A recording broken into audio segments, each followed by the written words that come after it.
안녕하세요. 주식의 소리의 애솔입니다.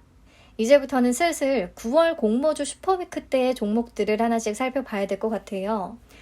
IMT와 밀리의 서재가 9월 18일에 청약이 시작이 되고요. 겹쳐서 19일부터는 한싹, 레뷰코퍼레이션, 신한제 11호 스펙의 청약이 진행이 될 겁니다. 그래서 이때는 선택과 집중이 필요할 수밖에 없겠고요.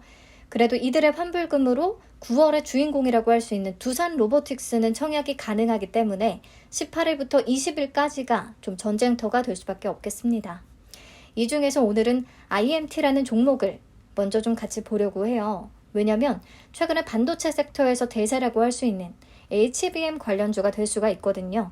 자, 그럼 내용 한번 찬찬히 살펴볼까요? IMT는 반도체 세정 장비를 전문으로 하는 회사입니다.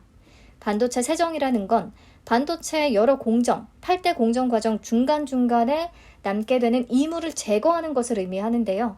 그림에는 지금 전 공정인 웨이퍼에 회로를 새기는 공정만 나타나 있긴 하지만 그 이후에 조립을 하고 테스트를 하는 이런 후공정에서도 반도체 세정은 굉장히 필요합니다.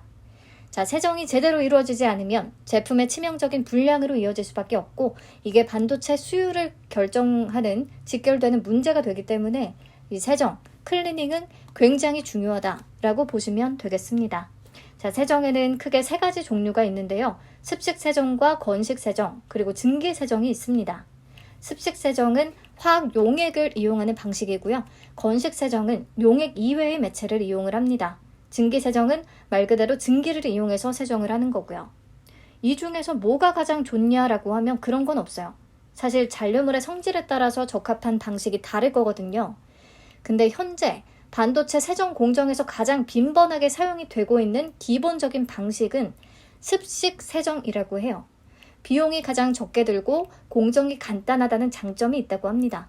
그냥 세정 용액을 부으면 되기 때문에. 하지만 습식 세정이 진행된 이후에는 린스와 건조를 시켜야 된다는 부담이 또 따른다고 하고요.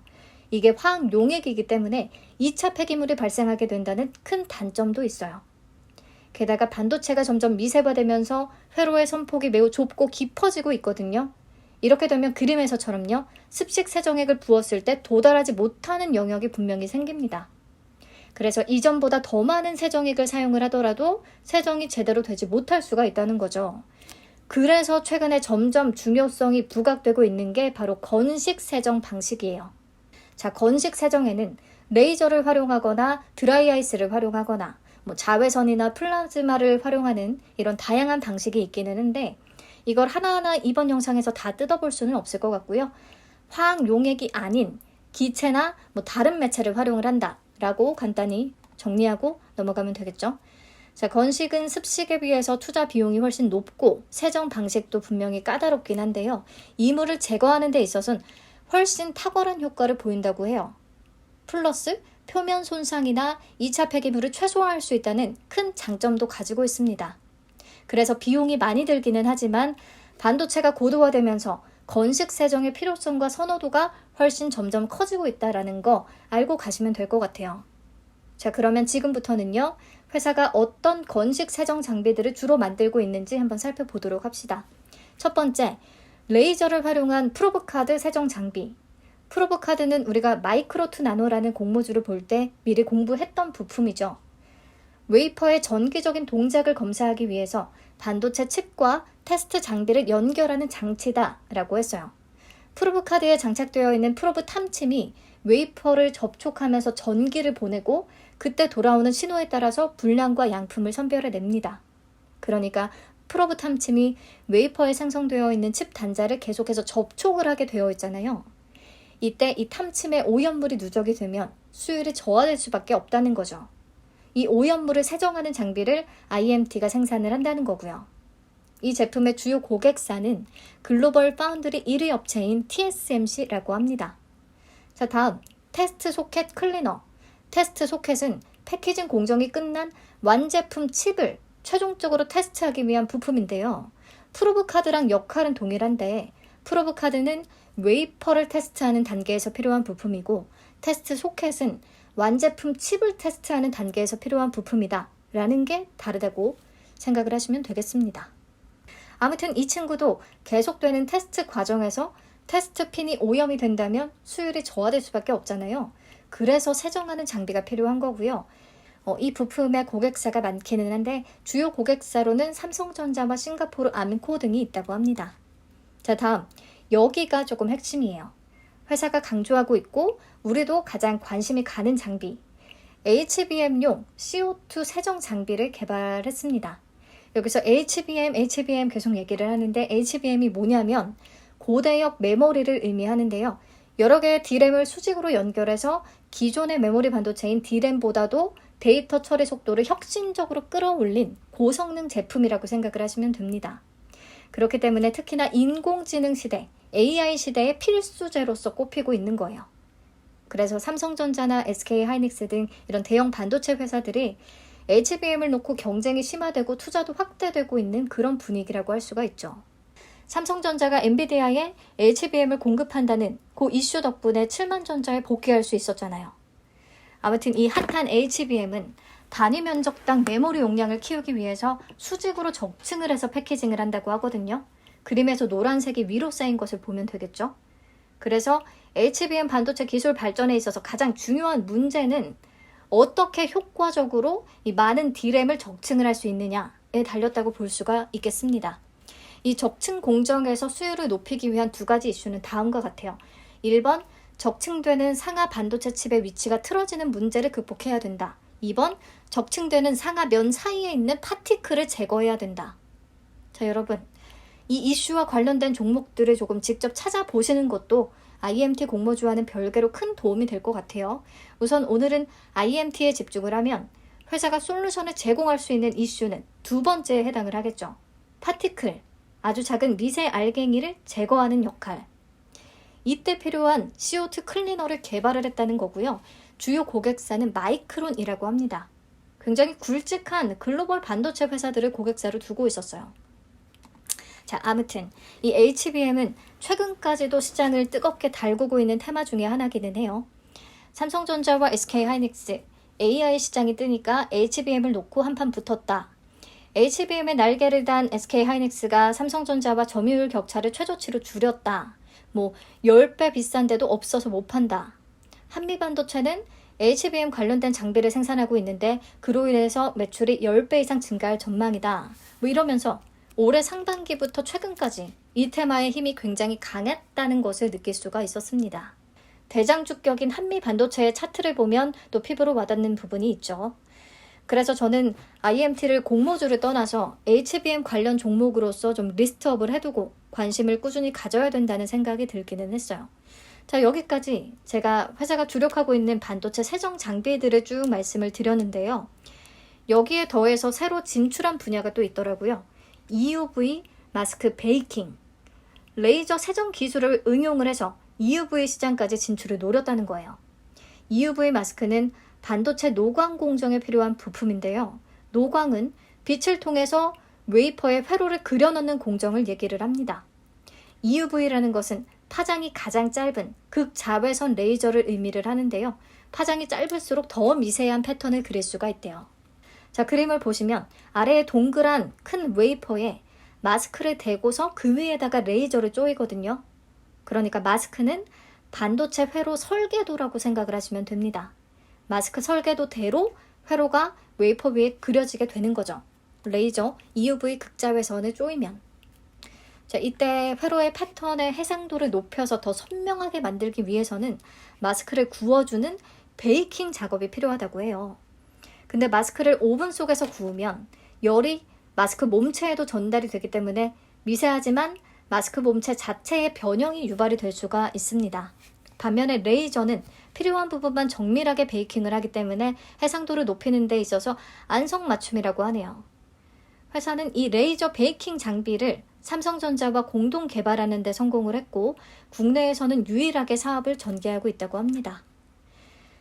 네, 여기까지 해서 반도체 세정 장비와 EUV 마스크 베이킹까지 좀 살펴봤는데요. 반도체 위주의 회사가 맞기는 하지만 그 밖에 2차 전지와 자동차, 디스플레이, 연성회로 기판 이쪽도 전방 산업으로 두고 있고 관련해서 세정 장비들을 공급하고 있었어요. 그래서 2차 전지 쪽으로는 LG 에너지 솔루션을 주요 고객사로 두고 있더라고요. 참고해서 보시면 되겠습니다. 자, 오늘도 장시간에 걸쳐서 뭐 하는 회사인지를 찬찬히 살펴봤는데 이 회사의 기술력은 요걸로 간단하게 설명이 되더라고요. 초부장 특례 기업 최초로 기술평가 등급 AA를 획득을 했다.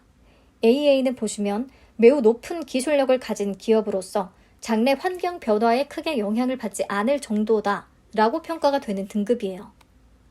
회사의 레이저 세정, CO2 세정 장비 기술, 그리고 EUV 마스크용 레이저 기술까지 해서 기존에 없던 장비와 기술이기 때문에 직접적인 경쟁사가 없는 상황이고요. 이 기술들에 대한 평가, 기술력이 매우 높다고 하면 앞으로가 꽤 기대되기는 합니다. 또 건식 세정이 기본적으로 고부가가치 반도체에서 선호가 되는 분야이고 EUV도 반도체가 고도화되면서 더더욱 필요한 분야이고요. 그렇기 때문에 AI든 자율주행이든 이런 첨단 산업 시장이 계속해서 확대가 되고 성장이 된다면 동반적인 수혜가 기대가 되는 기업, 더군다나 경쟁사가 없고 기술력이 뒷받침이 되니까 좀 빠르게 성장을 할 수 있지 않겠나라는 생각이 들었습니다. 자, 근데 실적은 아직은 아쉬워요. 매출 규모는 꾸준히 조금씩 상승을 하고 있기는 한데 수익성은 아직은 확보되지 못한 채 적자를 기록하고 있습니다. 건식 세정이 얘기했지만 주로 하이테크, 고부가가치 분야에 적용이 되다 보니까 시장 규모를 아직까지 엄청 키우지는 못한 것 같아요. 그래서 앞으로가, 이제부터가 조금 중요한 기업. 네, 우선 이 정도 보고 공모 내용으로 한번 넘어가서 보시죠. 총 158만 주를 공모를 합니다. 공모가 밴드는 1,500원에서 12,000원을 제시했고요. 공모 규모는 상단 기준 190억 원, 시가총액은 상단 기준 945억 원으로 사이즈는 그래도 작은 편에 속합니다. 청약은 18일부터 19일까지, 환불까지는 다행히 이틀이 소요될 거고요. 상장일은 아직은 미정이에요. 자, 청약은 유안타증권과 유진투자증권에서 가능합니다. 신주모집 100%고요. 우리사주 조합에 배정된 내역은 없습니다. 자, IMT에서 마음에 걸리는 부분은 유통 물량이에요. 상장일에 유통 가능한 물량이 41.71%나 되고요. 기존 주주의 비율이 21.65%로 꽤 높거든요. 근데 다행히도 금액으로 계산을 하면 상단 기준 약 394억 원, 아주 부담스럽진 않은데 기존 주주의 비중이 그래도 높은 건 리스크 요인이 될 수가 있겠죠. 상장일에 유통 가능 물량을 보유하고 있는 기존 주주는 재무적 투자자인 사모그린 인베스트먼트와 FST, CM테크놀로지라는 회사, 그 밖에 장명식, 오군석 이런 개인 주주가 있고 기타 주주가 10.21%로 비중이 가장 높거든요. 근데 이 기타 주주는 개인들만은 아닐 수가 있을 것 같아요. 정확한 정체를 알 수는 없었습니다. 근데 유상증자 발행가액을 참고해서 보시면 전부 공모가 밴드인 1,500원에서 12,000원보다는 한참 낮은 수준이거든요. 그렇다면 대부분의 기존 주주는 공모가보다 싼 가격에 이 주식을 들고 있을 것 같아요. 그래서 상장일 기존 주주의 물량이 아무래도 부담으로 작용을 할 수밖에 없을 것 같습니다. 이게 왜 중요하냐면요. 최근에 상장한 반도체 관련주 중에 CG트로닉스가 유통 물량과 기존 주주 물량이 굉장히 많았어요.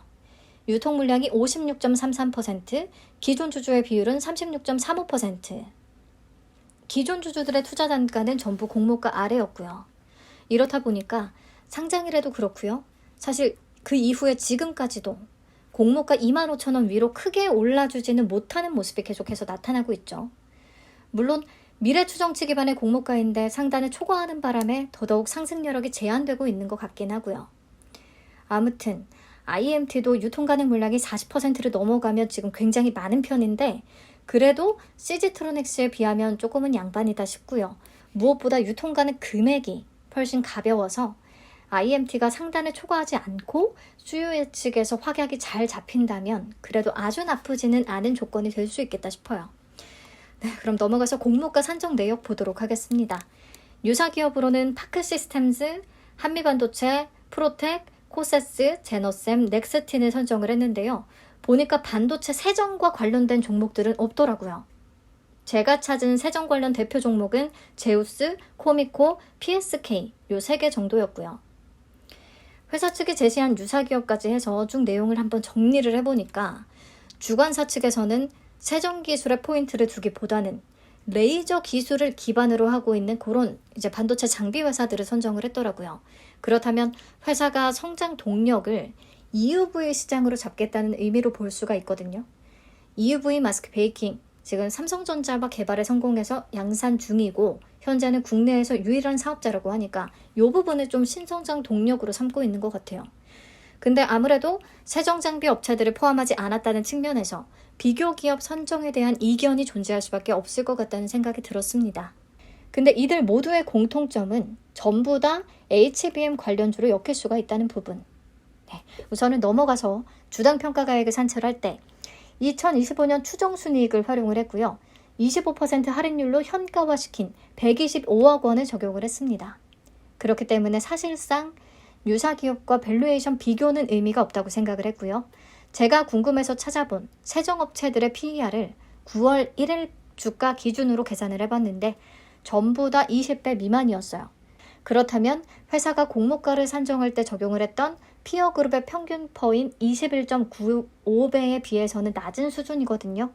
그래서 회사 측이 제시한 유사기업들은 어쩌면 조금 더 높은 밸류를 받기 위한 선정이 아니었을까라고 생각할 수도 있는 부분인 것 같아요. 공모가에 대한 평가는 우선 수요 예측을 통해서 기관들의 의견을 참고해야 될 것 같고요. 저도 예상 실적 기반으로 기대 주가를 한번 계산을 해서 상승 여력이 있을지 추가적으로 판단을 해보도록 하겠습니다. 이거는 수요 예측 영상에서 말씀을 드리도록 할게요. 자, 여기까지 해서 제 생각을 정리를 해보자면 우선 시장에서 열광하는 HBM 관련주가 될 수가 있다는 거, 그리고 유통 가능 물량의 부담이 분명히 존재하지만 다행히 유통 가능 금액과 시가총액이 부담 없는 수준이라는 거, 기술력은 분명히 인정을 받았고 HBM이나 EUV 쪽은 반도체 안에서도 앞으로 성장 가능성이 조금 큰 분야라고 볼 수가 있어서 상장 이후에도 관심은 필요한 종목이겠다 싶었어요. 이게 단독 청약 일정이 아니라서 아쉽기는 한데 그래도 저는 괜찮게 봤습니다. 자, 그럼 오늘은 여기까지 하고요. 청약 정보 체크하고 마무리하도록 할게요. 유한타는 27만 6,500주가 배정이 됐고 유진에는 11,850주밖에 배정이 안 됐습니다. 근데 청약 한도가 유한타는요 일반 등급이 6,000주까지밖에 안 되거든요. 상단 기준 3,600만 원. 그래도 유진은 유한타의 약 2배까지는 청약이 가능한 거고요. 유진이 한도는 높고 배정 수량은 적어서 경쟁률이 매우 높아질 수 있겠다 싶기는 한데 청약일에 경쟁률 차이를 좀 고려해서 더 유리한 증권사를 선택을 해야 되겠습니다. 자, 수요 예측 결과는 9월 14일에 발표가 되니까요. 그때 다시 정리해서 말씀을 드릴 거고요. 혹시나 일정이 변경되는 건이 또 있으면 공유하도록 하겠습니다. 한 종목이라도 이동이 있었으면 하네요. 오늘도 긴 영상 시청해 주셔서 너무 감사드리고요.